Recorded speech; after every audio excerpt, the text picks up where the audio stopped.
What do you do if you love where you live, but you're not sure you can afford to stay?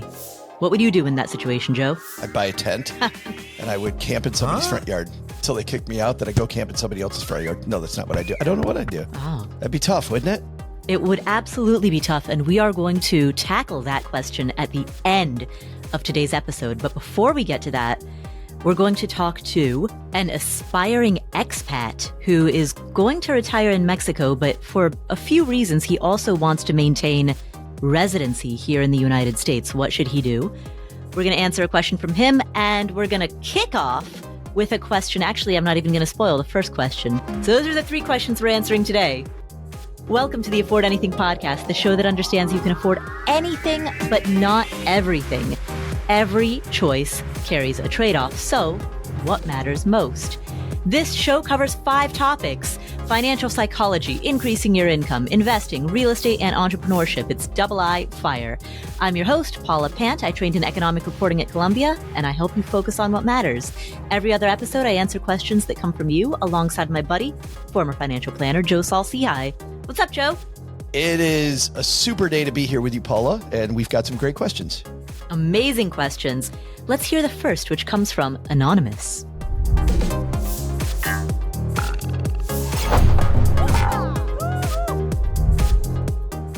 Hi, Paula. I'm finding myself in a tax bind, and I was hoping that you and or Joe could give me some advice on what to do with my situation. So the last several years of my professional career, I've been a 1099 contractor, working in a business and helping my ex-business partner to grow the business. I never knew how much I was going to make, so I never paid estimated taxes. In my first year, I made $90,000, second year, $160,000, and my third year, about $360,000. So because I knew my revenue was going up in the business and me being a profit share of the business, I never really paid estimated taxes so that I could just wait till the end and pay in a lump sum. Well, long story short, the business partnership went super sour and there was a lawsuit involved, and essentially a lot of the money that I was paid was retracted, and I was asked to give back a lot of it. So I do not have money for a lump sum payment, and I owe something like $70,000 for federal taxes, $20,000 for state taxes, and $10,000 for city taxes. Those amounts continue to increase in both the interest penalties and fees. And so I don't really know what to do from here. Is there anything like tax abatements or something? Do I talk to a tax professional to do those things? Just in a bind. Thanks for your help. Anonymous, first of all, I am so sorry to hear about that. That is a incredibly stressful situation, and I can hear in your voice that you are handling it well. You sound calm, you sound collected, you are willing to face it. Let me give you accolades. A lot of people, when they are faced with a tough tax situation, do not face it. A lot of people will try to ignore it in the hopes that it might go away. I have done that. Joe, you have done that. You shared a story recently about how you've done that. So, Anonymous, I'm going to give you a name in a second. But before I do, I want to first commend you for the fact that you are facing this head on, which requires so much courage and strength and bravery. Yeah, I think there's a lot to unpack here. The good news is there is a light at the end of this tunnel, and it's not a train, which is awesome. Because it feels like a train right now. I know it feels like a train. Of course it does. So we're going to give her a name first and then we'll get on this? Yes. Joe, do you have any name inspiration? Well, you and I were having a wonderful, wonderful discussion about a creator that I love, an author named Jenny Lawson. Jenny is hilarious. She's written some awesome books. I just recounted a story about Jenny to you, which people can dive into her because there's so many funny Jenny Lawson stories. Right. Highly recommend all of her books. She's a wonderful blog. If you want to get to know her, she was known originally as the Bloggess. She was the queen of all blogs, which is hilarious on its own, not as egotistical as you think. What I like is how she talks about being brave. And Jenny has had to be brave, Paula, around some things that are kind of everyday things because she really struggles with anxiety. And the fact that she's been so open about that, she's empowered so many people. So we're going to talk a lot today about being brave. So I think we should call her Jenny. All right. Anonymous, your name is Jenny. I think the first thing she needs to do, Paula, is do what I did, not because I did it, but because it worked. And that is, number one, find a good CPA. Yes. Who can help you with this mess, because it is a mess. Yeah. And then B, can also help you negotiate with the IRS, because the big thing you're going to want to do right away is come clean with the IRS, tell them exactly where you are. Because as was the case in my situation, the people at the IRS were the most helpful. And every day that you delay, the more the penalties are just going to keep getting worse and worse and worse. So coming clean with them. But the second thing the CPA might be able to do, and this is where my former role as a financial planner versus a CPA, which is what you really need, allows me to know what question to ask, but not to know the answer. This is the question I would ask, because I didn't ask it. And I didn't even realize I should have asked it until much, much, much later. And I worked with a great CPA. But can you restate what you earned during those years? Or is there a time lapse that's been too long? Maybe for the first year, it's too long. But certainly for last year, when you made $360,000, assuming that was last year, you may still be able to refile that income tax return at a lower number, because you'd be paying tax on money that you truly didn't make, right? If you had to give back these earnings because your earnings were misstated, then I think there may be a case there. I don't know if there's a case. And I also don't know, this is the other thing I don't know. I don't know, Paula, if you give me money and then you ask for it back, if then that means that I didn't earn it in the first place, because I did earn it. And then I give the money back to you. Or is there a way that I can just 1099 you back for that money that I had to give back? You know what I mean? I'm not sure what those mechanisms are, but I know that if I give you money, I've got to show the government that somehow. So there may be a bunch of this tax that you don't even owe. Right, exactly. So that was my first thought as well, because there are a few ways that this could go. Number one, you should definitely talk to a tax professional, but you can file an amended tax return within 3 years. So up to 3 years after you have made a tax filing, you can file an amended return. Now, what the parameters of that amended return are, that's a question for a tax professional. But one possibility, as Joe said, is that you may be able to restate your income retroactively. Yeah. That's one possibility. And again, you need a tax professional to confirm whether or not that is available to you. Another possibility, you mentioned that this is a business partnership. Now, I don't know the structure of that business partnership. For example, is it the case that you yourself were an independent entity and your partner was an independent entity and the two of you had a joint venture together?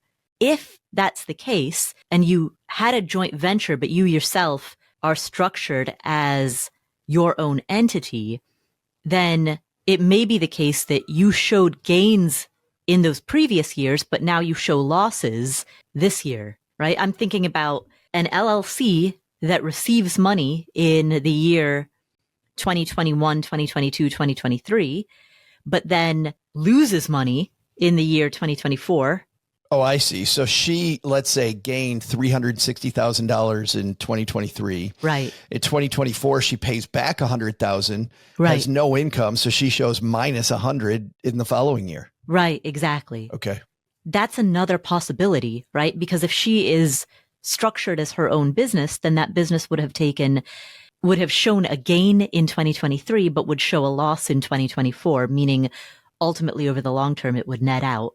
Those are two. And again, I want you to go to a tax professional because they will understand all of the nuances of your structure, your payment arrangements, etc. And they'll be able to advise very specifically. All Joe and I can do as members of the financial media is give you broad 30,000 foot view education on what types of questions you should ask a professional. And that's specifically what we would highlight. Now, beyond that, Paula, the best option, I don't know what the overall best option, but probably what will happen, and this is more for everybody else listening, is that you will enter into agreement with the IRS where you're on a payment plan. And there will still be penalties, but however, this will help minimize those. It'll help minimize the interest. The IRS will work with you on that.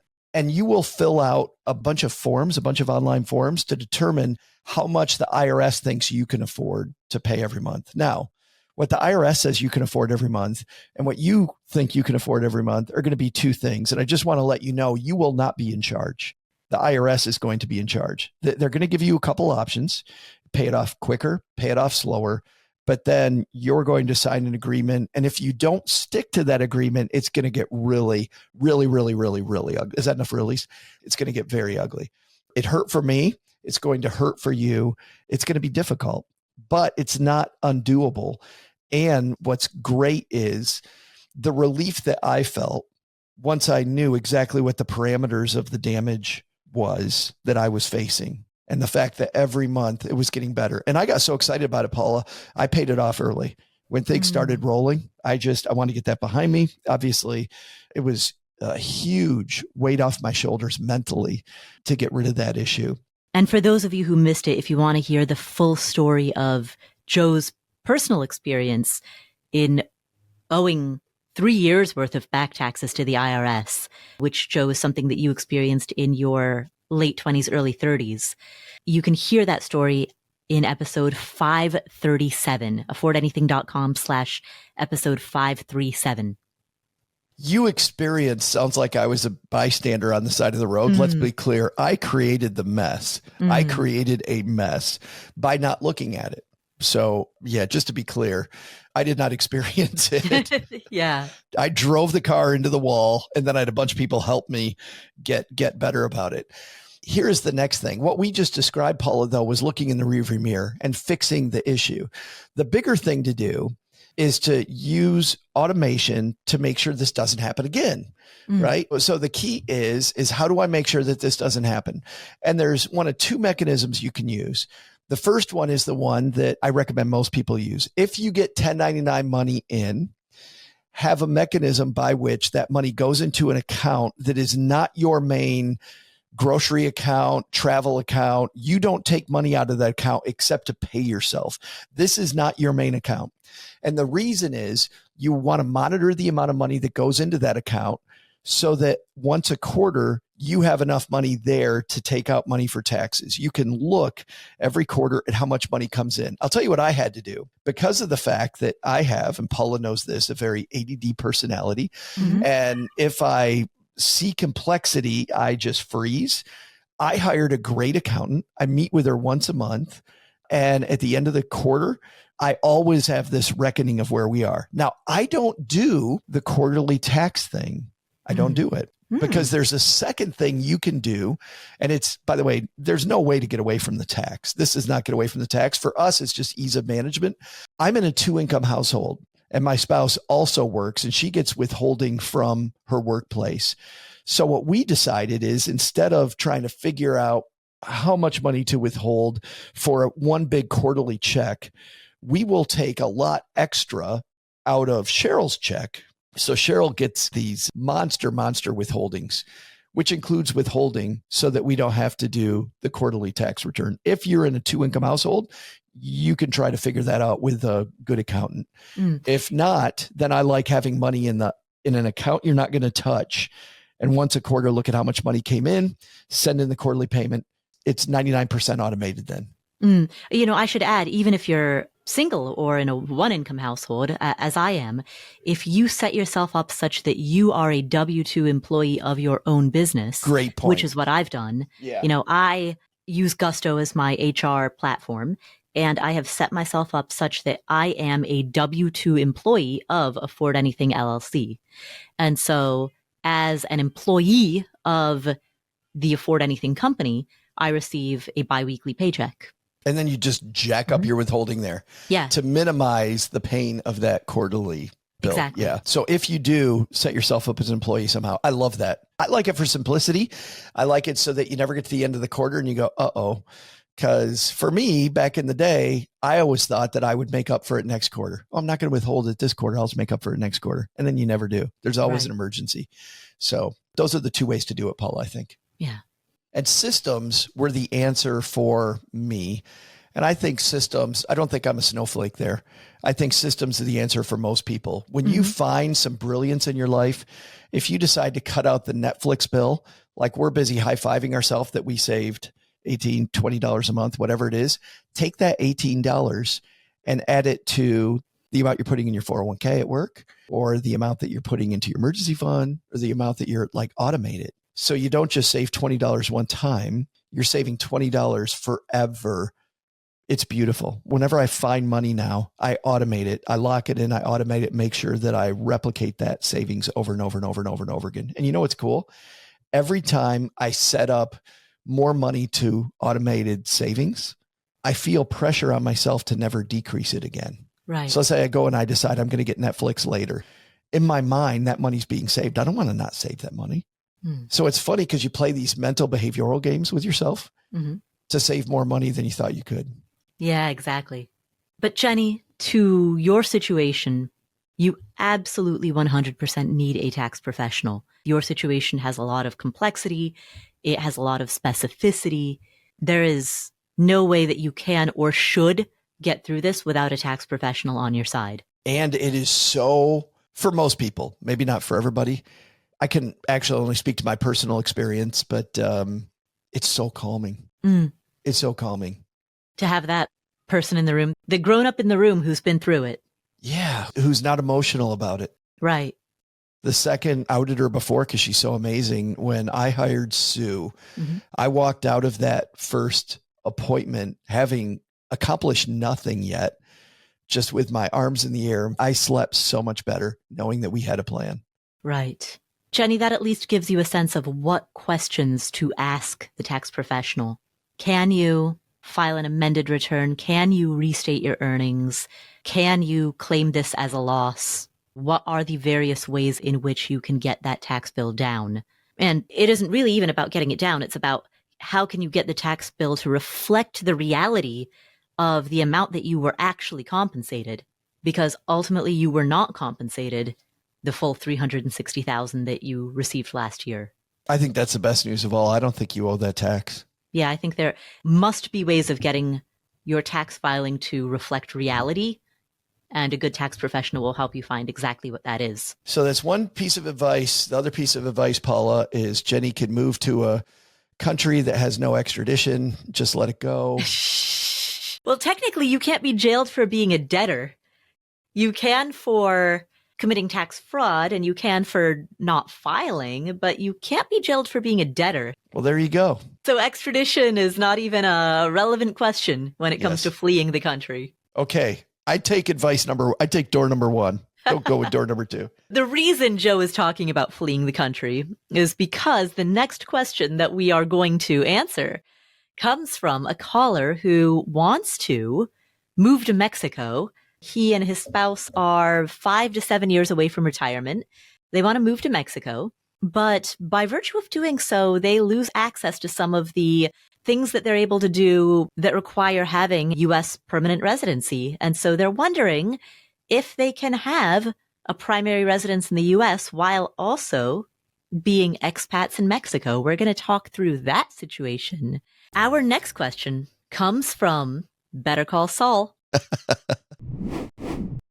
Hey, Paula and Joe. This is Saul, as in Better Call Saul. See hi. My wife and I currently live in Virginia, and we are both 48. We are planning on retiring in Mexico in the next 5 to 7 years, where we already own a fully paid home and can live pretty much comfortably with about 4 to 5K a month. I know that I can set a foreign address on my Fidelity accounts, but that brings some consequences, such as the inability to buy new mutual funds or open new accounts if needed. Because of this, my wife and I were thinking about selling our primary residence and rental property in Virginia, which by the way makes no money, it just covers the current mortgage payment.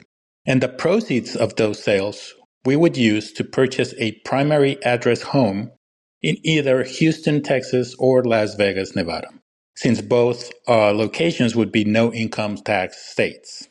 And we plan on purchasing this home outright without any mortgage. So my question is, can we legally have a primary residence be a short-term rental as well, such as an Airbnb? Do you know if this varies by state or maybe even neighborhood? Paula, I believe you lived in Las Vegas before. And now while my wife and I don't plan on living at this place for maybe more than 3 months at a time during most likely the winter months, I would like your opinion and maybe thoughts on this. Thank you and love the show and what you do for the community. First of all, I can't believe with a name like Saul-Sehy, why he wouldn't just move. If Houston, Saul, is only 5 hours away from Texarkana, you're still in Texas. You can still get the tax break on housing that you get in Houston. Why move to Houston versus Texarkana? Come on, Saul. I was just explaining to someone this morning that Texarkana is Texas, Arkansas, Louisiana. Texarkana. Yes. Texarkana.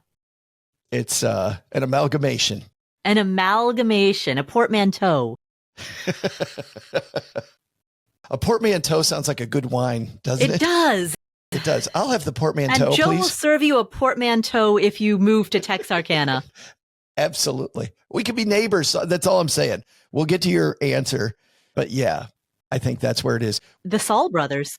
Why don't I get out of the way on this one, Paula? I just have one thing for the larger audience, which is you do really want to be careful when you become an expat, because a lot of US-based financial companies have difficulty working with you because of the Patriot Act. So what Saul's trying to do, for people that don't know what he's talking about, is really make sure that he is able to use US-based accounts and still be a US citizen and have US-based financial institutions while he's living someplace else. And it is a very fine line. You got to be careful. There were times that my clients would move overseas, and all of a sudden, with it, unbeknownst to me, by the way, the clearing firm that we used, which was kind of the middleman between me and my clients, where the things are held so I can't do a Bernie Madoff situation and handle all their money myself. Right. The clearing firm would all of a sudden just cut me off from my client. I would go, what happened? They go, oh, they live in Israel. Okay, so? They're like, yeah, it's a big so. We can't work with somebody who doesn't live here. Wow. They would just cut you off right away. So Saul's trying to avoid that situation. I actually have a phone call scheduled later this week with a representative from Gusto, which I mentioned in the last question is the HR platform that I use. I'm having a conversation with the people at Gusto because Gusto Global does not include Pakistan. And so it puts me in a bind in terms of how to onboard a new team member who lives there. And so we have a call scheduled to try to figure that out. So there's a lot of complexity that comes from being based overseas or doing business with people who are based overseas. Yeah. And even when you use services that seem to be set up for that, like Gusto Global is designed, as the name implies, designed to be global, it's not uncommon that you find that you're in the one country or the small handful of countries where things don't work. You should just call him out on that, Paula. I think during the call, you should call him out on it and go, I think you just need to change your name to Gusto Kinda Global. Yeah, Gusto semi-global. Right. Pseudo-global. Because as you're proving through this phone call, you're not really global yet, are you? Right. Maybe Gusto hoping to be global. Yes. Call it that. But Saul, to address your question, in order to maintain a primary residence, you need to live in that location for 184 days per year. So that's 6 months and 1 day per year. Now, you mentioned that you're planning on coming back for about 3 months. That would not be sufficient. But are you and your wife willing to come back for 6 months and 1 day, which is a total of 184 days per year? So that's 365 divided by 2 plus an extra day. Are you willing to come back for 184 days per year? If so, then we're talking. If not, then it would not qualify as a primary residence. So that's the first question that I want you and your wife to discuss with one another. The second piece of it, you asked if you could Airbnb your primary residence. Yes, you can, as long as the specific municipality that you live in does not have Airbnb related restrictions. So for example, in the city of Las Vegas, the restriction is that you must have a permit to be an Airbnb host, and they will not award permits to residences that are within a certain distance from one another. They want to adequately space out the distance between Airbnbs. And so these permits are first come, first served. They've all been gobbled up. They're exceptionally hard to get. If you had a condo, for example, inside of the city of Las Vegas, only one residence per floor on a given condo can be an Airbnb. So on the 9th floor of a condo, there's only one unit that can be a short-term rental. On the 10th floor, only one unit. 11th floor, only one unit, and so on. If it's a single family home, there's also minimum distance requirements. So those would be the restrictions. The restrictions would not be tied to usage of the home as a primary residence, because Airbnb or short-term related restrictions do not care whether your usage of that home is primary residence versus second home. It's kind of irrelevant to them. Exactly. Yeah. As long as the residence that you purchase is in an area that does not have short-term restrictions, or is a residence that has a permit that can be passed from seller to buyer, then you'll be fine to short-term rent it out. Now, all of that said, you could skip the short-term hassle and go with medium-term rentals. And a medium-term rental is something that has a duration that's longer than 30 days, but less than a year. That would circumvent the need to get a short-term rental permit. Yeah, much easier, the medium-term term rentals. And I think that also, doesn't that vary municipality by municipality what the definition of short-term is, like when they're... Generally speaking, it's 30 days or less. 30, yeah. 30 days. Yeah, that's more or less standard. There might be one or two municipalities that have some variance in it, but I would say 98% of the time, you're going to see 30 days as the barometer. I think there are a lot of people that aren't in this market that I think will still find it fascinating, Paula, why there are so many restrictions on Airbnb. I mean, we could kind of guess, but it's actually cases of things that happened, municipalities being behind.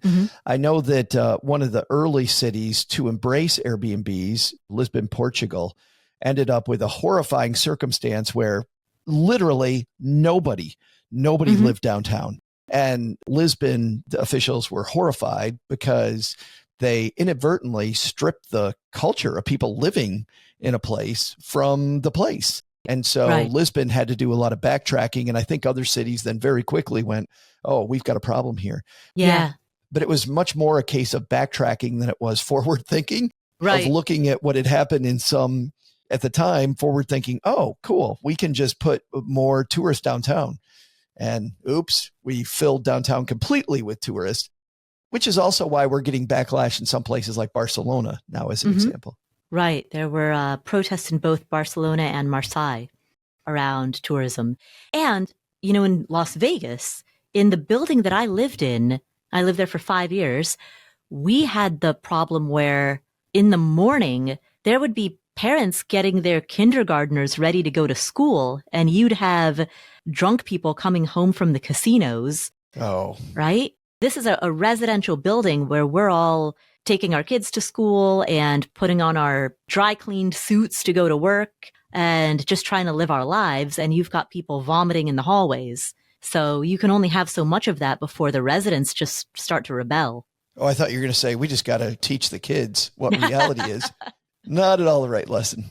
The other thing, Saul, that I want to address is that you mentioned that your rental property in Virginia breaks even when it comes to cash flow, but is not cash flow positive. That does not give me any information as to whether or not it is a good rental. And by good, I mean has a strong cap rate relative to its risk profile. So the wealth that you are gaining currently through the rental property that you hold comes from principal payoff, which those tenants are paying down the principal on that mortgage.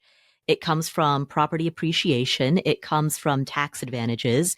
There's a lot of wealth accumulation that happens from a rental property outside of cash flow. And in fact, many rental property investors will aim for a cash flow of $100 per door. So if you're breaking even and there are other people whose goal is to be positive $100 per month, realistically, we're talking about a difference of $100 a month. That's one trip to a restaurant per month. We're not really talking about a big number. But why do rental property investors shoot for $100 per door in positive cash flow? We know that particularly in the beginning, positive cash flow is not how you make money on a rental. That comes later. In the beginning, the wealth accumulation that comes from a rental comes from these other mechanisms. And so the way to assess whether or not a rental is performing is not based on monthly cash flow, especially in the early days, but rather based on the cap rate of the property. And so that's what I would want to know before you sell that property. What is the cap rate? How good is that cap rate? Because the cap rate is functionally the unleveraged dividend that you are earning from the property. And once we know what that unleveraged dividend is, we add that to the rate of appreciation. And now you know the unleveraged total return. And you can then compare that to alternative investments. And for those of us in the audience, Paula, that don't do a lot of real estate investing, just for them, what does cap rate mean? So cap rate, as I said, it's unleveraged dividend. And what I mean by that is that any asset makes money in two ways. There's the asset going up in value, and then there's the dividend or the income stream that it pays out. So a share of Coca-Cola stock ideally rises in value, and that same share of Coca-Cola stock also pays a dividend. Those are the two ways that that share of Coca-Cola stock makes money. A house does the same thing. A house makes money in two ways. It ideally goes up in value, and it also pays a dividend. Now, that dividend is measured as a percentage of what you paid for it. Percentage of the purchase price, yeah. Exactly, a percentage of the purchase price of the property. And so what you do to calculate cap rate is you take your gross rent, you subtract out your operating expenses, repairs, maintenance, management fees, vacancy, things like that. You do not subtract out your debt servicing because that's financing, so that's a different ballgame. So you don't subtract out the principal and interest payments that you make on the mortgage, but you do subtract out the property taxes and the homeowner's insurance because those are all part of the operating costs. So you take that gross rent, you subtract out the operating costs, and you are left with a number that's referred to as the net operating income. Now that net operating income divided by the purchase price is your cap rate. And that cap rate is your dividend. So then you take that dividend, add it to the rate of appreciation on the property, and that is your unleveraged, meaning without a loan, that is your unleveraged total return on the property. So once you see what that number is, you can then compare it to, let's say, a share of Coca-Cola stock or a share of VTSAX, because then you'll know, hey, what kind of total return without taking lending into consideration, because you're not borrowing to buy VTSAX, right? So let's just leave that off the table for now so that we can compare apples to apples. Leave the lending off the table. How does this total return compare to just buying a share of VTSAX? There are two things I'm thinking. The first one is, I would imagine what most new real estate investors don't think about, Paula, is the vacancy part. Like you said, vacancy, but then we kind of washed over. Like, I think a new person doesn't think about the fact this might be vacant for 2, 3, 4 months. And I need to make sure that that's a piece of the puzzle. On a long-term rental, typically that's less of an issue. On a short-term rental, which is what he's talking about, vacancy is a much bigger issue. And so that's another concern, Saul, that I would have for you if you decided to go the short-term rental route. Not only would you need to be in a neighborhood that has permitting for short-term rentals, you would also want a really good assessment of what the vacancy rates on other short-term rentals in the area are. And then the second thing that I think about is, do you think that owning a single property, if I'm comparing it to owning the total stock market index, like you said, or a share of Coca-Cola, I think of a single property ownership as being risky in a few more ways. I have to be personally involved. I've got just a tiny neighborhood where Coke on its own is distributed globally. There's a ton of people working on Coke versus me and maybe 1 or 2 other people. Is there what we call a risk premium on that, where I need to see that I'm making more money on this? So if I compare it with VTSAX, let's say a VTSAX 10% versus this returning 10%, I would think I should go with VTSAX because, heck, I could just put my money over there, sit back with my hands behind my head and not do anything. What's interesting about Saul's specific predicament is that he is comparing a rental property in Virginia that would be held purely for the purpose of its function as an investment, right, with a hypothetical new property in Texas or Nevada, which would serve the hybrid purpose of providing him and his wife with a place to live for ideally 184 days a year. He's just comparing new place to old place. Well, it's not an apt comparison of new place to old place because new place serves hybrid modality, while old place has one specific usage, right? New place must be that Venn diagram intersection of personal consumption and viable investment, at least minimum viable to cover the holding costs during the 6 months of the year when he's not there, versus old place is being held purely for the sake of an investment. So it is apt to compare the Virginia property to VTSAX because both the Virginia property and VTSAX would be held purely for the sake of holding an investment. But by contrast, the Nevada, Texas property would be held for a hybrid reason in which personal use is 51% of that reason. It's funny because, and this is maybe getting a little nerdy, I still love the comparison game because while it's not a risk premium, now it's like a usage premium. You know what I mean? Like I'm going to accept a discount on my rate of return on the Houston property. And is that a fair amount of discount? Right. Based on how I'm going to. Yeah. So it's not a usage premium. It's a usage discount, essentially. Yeah. Still fascinating. I think it's still a great measure to have. To think, is this worthwhile or not? Right. But all of this, Saul, hinges on whether or not you and your spouse are willing to live in this property for 184 days per year. I don't know about Houston, but Texarkana, yeah, probably. Las Vegas is a great place. It does get brutally hot in the summer. Do not go there in the summer, but the winters are nice. January can get a little bit cold. Like right around the holidays, New Year's, it gets a little bit cold, but February is spectacular.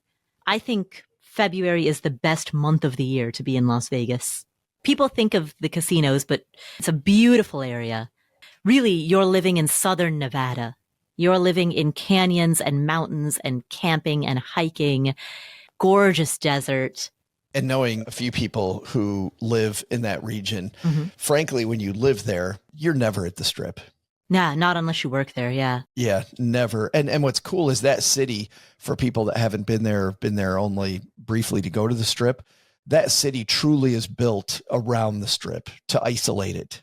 Right. You know, New Yorkers never go to Times Square. It's the same thing. Yeah. Just as New Yorkers don't go to Times Square, people in Las Vegas don't go to the Strip unless you work there. Or unless you want a buffet. So thank you, Saul, for the question. And congratulations on having a fully paid off home in Mexico and on being 5 to 7 years from retirement. Great work. High five. Yeah, absolutely. And I do encourage you to spend 184 days a year in Las Vegas or in southern Nevada, because it is a beautiful place. The mountains, go to Lake Mead, go to Mount Charleston. Those mountains are spectacular. And Saul, by Las Vegas, Paula means Texarkana. That's what she means. Just you can read between the lines. TXK. Our final question today comes from Nina. Hi, Paula and Joe. This is Nina. I'm a relatively new listener of Afford Anything, and I'm just setting off on my personal finance learning journey. Your podcast has been hugely helpful for me. My partner and I live in San Francisco, an obviously very high-cost city. About 4 years ago, at the age of 29 and 30, we pulled the trigger and bought a small home here with a 10% down jumbo loan. As soon as we were able, we refinanced with a 15% down loan with fixed interest of 3.25%, and we've just passed the 20% down mark. We love our home and especially our community and couldn't imagine living anywhere else. But with one child already in hopes of at least one more in the near future, our 2-bed, 1-bath, very outdated home is quickly feeling small and cumbersome. We plan to build an upwards addition to add 2 beds and 1 bath, in which case I think we would happily live here at least 10 more years. That said, building and renovating it will cost a whopping $500,000, inclusive of a buffer for unforeseen needs. We bought our home for $1.36 million, and it has appreciated in value a couple $100,000. It would cost more than an additional $500,000 to purchase a new 4-bedroom home in the neighborhood, and we likely wouldn't get a 3.25% interest rate for a long time, so we still feel it makes most sense to build versus buy. So my question is, are there any financial programs or loans we should tap into as we begin this addition? We plan to take out a HELOC in case of emergency, but I have the $500K in cash ready. That said, we will need to wait 3+ more annual bonus cycles to get there, and I would love to begin this process as soon as possible. Are there any building resources that we don't know of? For additional context, we currently have about $150,000 in investments in a diversified portfolio. We also have about $60,000 in rainy day funds, mostly in high yield savings account, which wouldn't be included towards the $500K. My husband has $200,000 in retirement. I have $180,000, and we have about $20,000 and a 529 for our toddler so far. I make an annual salary of $200,000 with a possible 10% bonus, and my husband makes $210,000 with 50% bonus. We're fortunate to make an amazing living, but given the high living costs here of our mortgage, property taxes, daycare, an IVF journey, etc., the majority of our savings are coming from our annual bonuses, which have just increased significantly this past year. Would love any advice you have on how to wisely build and renovate as soon as possible. Or if you think this is a bad idea, would love to hear that as well. Thank you so much. It's funny, Paula, the second that she said a whopping $500,000, my very first thought was, you live in San Francisco. That does not sound whopping to me. And don't get me wrong, in Texarkana, that is a big, big house. But knowing a lot about San Francisco prices, 500,000 is frankly, and then when she said the value of the entire house, Right. like 500,000 seems spot on, or even inexpensive, frankly, if you're adding that much more living space. Right. To answer her question directly, because she asked about construction resources, there are construction loans that, Nina, that you could tap. And with construction loans, typically you need 20% down. Many people mistakenly only think about construction loans when they're dealing with new construction. But fun fact, you can also use construction loans to finance a new addition. They are for what are known as stick-built houses, meaning that if you wanted to do something like build a straw bale home, you might not qualify. But if you want just a conventional stick-built house that has all of the proper permitting, that has an architect, that has engineers, if you're going through all of the proper mechanisms and building a conventional home, that is what construction loans are for. And that sounds like exactly what you're aiming for. Banks do these all the time. They're 100% competent, comfortable with it. You'll very easily go through the process. They will want to check a bunch of boxes that make sure that your house is what you say it's going to be, that the addition's going to be what you say it's going to be. But it is not a big deal. Yeah. So a couple of distinctions between construction loans versus mortgage loans or home equity loans. So if you take out a mortgage or if you take out a home equity loan, that loan is made as an upfront lump sum payment. But if you take out a construction loan, that construction loan is paid in phases as work is completed. So once you hit certain milestones in the construction, that is when a phased payment will be made. And you can pay then your contractors in a timely manner. Everybody gets paid and you avoid unnecessary interest on a huge amount of money all at once that's just sitting there that, you're losing money on every month. So the interest rate is a little bit higher on a construction loan, but it's not too out of the woods. It's going to be like maybe a percentage point or so higher than the prevailing traditional mortgage interest rate on a 30-year fixed. What I love most about this, Paula, she already knows how they're going to pay it off. I mean, her goal would be to pay cash, but she knows that 3 more bonus cycles, she has the 500,000 ready. And she knows it's devoted to that. I'm not at all opposed of starting it now like she wants to.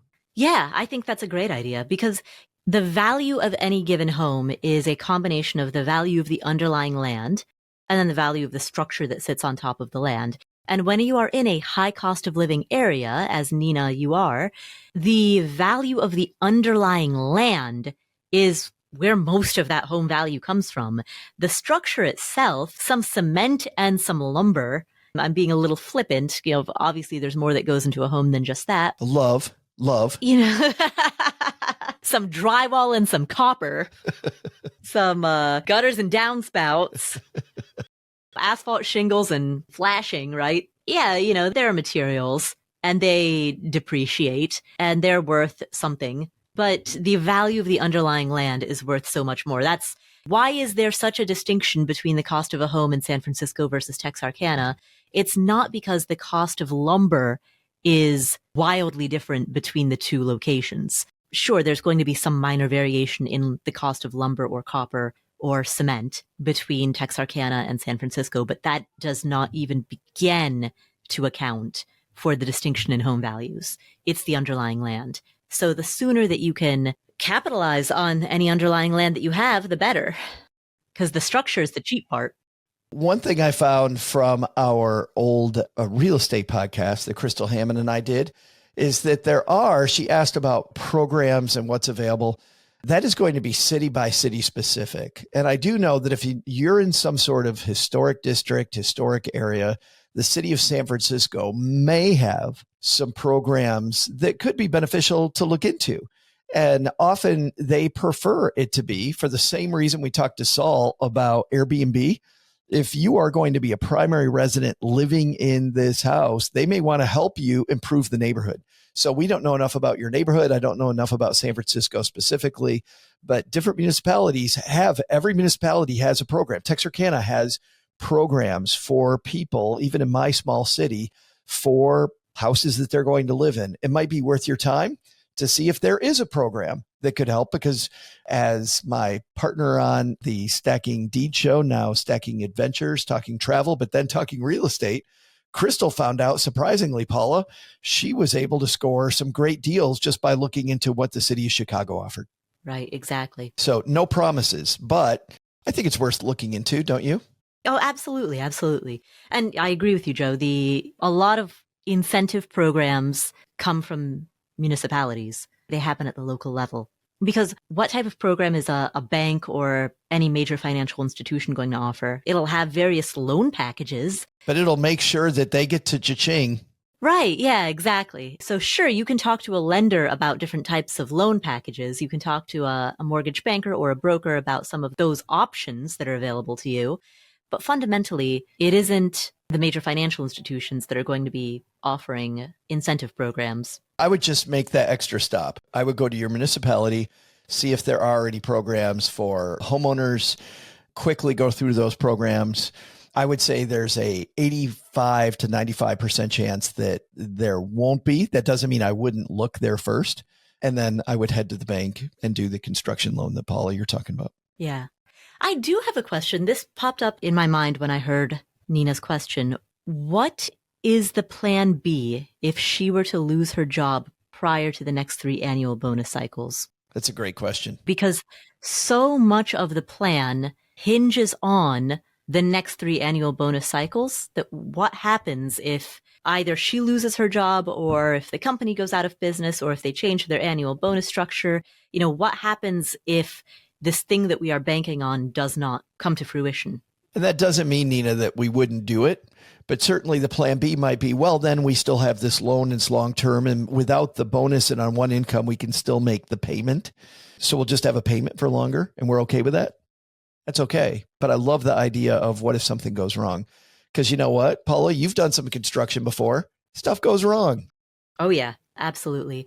Well, and not just that, but what I have learned the hard way in my financial life is whatever your most bedrock assumptions are, those are the things that are going to be your downfall. They really are. And I'm laughing not because it's funny, but because it's so damn true. It's so true. Yeah, exactly. In the words of Homer Simpson, it's funny because it's true. Whatever are your bedrock assumptions, those will be the downfall, because those will be the things that you don't protect against. I worked with someone who was an engineer for the highway department in the Michigan Department of Transportation, was an engineer. They're always building new highways.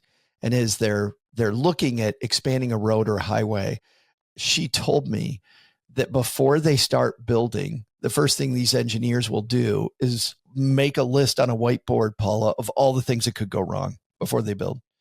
What are all the things that could go wrong? And then once they know what their plans are around everything that might go wrong, then they start building. Yeah. And I think that's the case here. It's a great exercise. The issue with it is the thing that's not on the whiteboard. Well, and that's what you got to be paranoid about, right? Right? Yeah. And this is why if you have people that aren't in your immediate family, aren't emotional about it, because while you're emotional about it, everything's going to go great. And you bring up a few things, your brain brings up a few things, but your brain is so excited about it. And so to bring in somebody who's not emotional, man, we said that about the accountant earlier for Jenny. Yes. For Jenny. I think that applies here too. Yeah. Having non-emotional people help you with that whiteboard. Good idea. Absolutely. You have to be, I've learned this throughout my life, you have to be optimistic to make money and paranoid to keep it. Well, and I like being pessimistic in your planning so that whenever anything goes right, you high five yourself, right? and then you have more gratitude when things go right versus, man, we eked out the plan because we were so optimistic in our financial plan. Yeah. So in Nina's question, she asked, hey, if you think that this is not a good idea, I'd like to hear that too.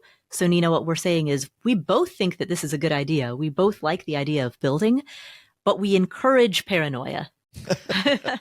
We encourage a heavy think on plan B. What happens if you get sick in the next 3 years? What happens if your company goes under in the next 3 years? What happens if the annual bonus structure shifts? What happens if the home burns down and you end up in an insurance quagmire where they are delaying and dragging their feet on making the insurance payout? I mean, we encourage sitting and thinking through what's my plan B, my plan C, my plan D. But the reason we encourage that is because we like plan A. It's only when you like plan A that you think about the contingency B, C, D, E, F. But Nina, it sounds exciting. Yeah, absolutely. Congratulations on the growing family. Yeah. On the great position that you're in, the wonderful job in the wonderful city, and now this dream home. Yeah, finding a neighborhood you want to live in is so important. Exactly. You know, Paula, part of why we moved back to Texarkana is because we love our friends here. You know some of my friends here. I do. Your friends are fun. We love the people here, which is great. It's so cool because I've lived and you've lived in places where your neighbors aren't that fun and they can make or break your life experience. So being able to stay in that for a cool $500,000. Exactly. It's a weird day when I get to say 500,000 ain't that much. But it's San Francisco, so.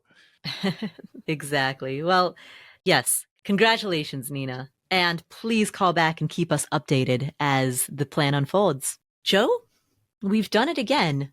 That's fabulous. What a great group of questions again. And I love the idea, we've talked about this many times, Paula, that there is a theme running through the episode. And in 2 of our 3 questions, having people at the table with you who are not emotional and can help you through that. A lot of the financial geeks focus on that person being a CFP or fee only. I just think if you've got some smart friends, just surrounding yourself with smart people who aren't emotional about your goals is a big key to winning. Right. You need a personal board of advisors. Totally agree. But you also, in the right circumstances, need licensed professionals. So to our first question, Anonymous Jenny, she 1,000% needs a licensed and certified tax professional. But for Nina, it could totally just be a group of smart friends. Right. Yeah. Exactly. So Joe, tell us about what's happening on the Stacking Benjamins podcast. Man, we have a fun week this week. Last week was the greatest hits week. We take a week off and we play some of our favorite episodes from the past many years that we've been doing this. But this week, we kick off a new 8 weeks yesterday with the NFL season started this last week, Paula, and is celebration of the first Monday Night Football of the season. Brandon Copeland, former NFL star, a guy that actually went to Penn and is now a professor at Wharton, helping teach 101 finance to people. He's talking about winning the Super Bowl, getting ready to go pro with your money. We kind of line up the NFL start of the season. So we do that. And then tomorrow, we have 3 dads who have worked with teenagers on a special roundtable. Wednesdays, we usually don't do roundtables. We save those for Friday. But John Acuff, who is an internationally known speaker and author, John Lanza, who has the Art of Allowance podcast, and myself, who have 2 nearly 30-year-olds that launched. We've all worked with teenagers. 3 dads talk about our fears, teaching kids about money, what we did that worked, what we did that didn't work. So we have a very special roundtable on tomorrow's episode. Oh, that's wonderful. John Acuff has been a guest on this show as well. He's so fun. He's a wonderful guy. Well, thank you, Joe, for bringing your wisdom as a former financial advisor to this round of questions. Always fun, Paula, of course. And thank you for tuning in. If you enjoyed today's episode, please do 3 things. Number 1, most importantly, share it with a friend or a family member or a colleague or a neighbor, your dog walker, your babysitter. Share it with the people in your life. Number 2, please subscribe to this podcast on Apple Podcasts and Spotify, and go to YouTube. Subscribe to us on YouTube and hit the notification bell. And number 3, sign up for our newsletter, affordanything.com/newsletter. We have a course on how to get a raise. So if you're listening to this going, wait a minute, I don't get a big annual bonus. Well, maybe you could. Maybe that's in your future. So if you want to learn how to ask your boss for more money successfully, how to get that raise that will help you keep up with your higher costs, higher inflationary costs, and those costs of living, we're opening that course up for beta testers the week of September 23rd through 27th. September 23 through 27, mark your calendars. That's the week that we will open the course up to a beta test round. Now, at the beta test round, you will be able to access the course for way cheaper than it will ever cost ever in the history of this course. The trade-off is it's not going to be as polished. It won't have the fancy graphics, chyrons, images, it won't have the bells and whistles and pizzazz, but you will be part of that founders group that helps shape it, that gives feedback, that says this part ran long, you can cut it, or this part didn't adequately explain this concept, please elaborate. You will be part of that founders group that helps build it, and you will be part of that for life, and you'll get the benefits of that for life. So come join the beta cohort, September 23rd through 27th. All right. Thank you so much for tuning in. This is the Afford Anything podcast. I'm Paula Pant. I'm Joe Saul-Sehy. And we will meet you in the next episode.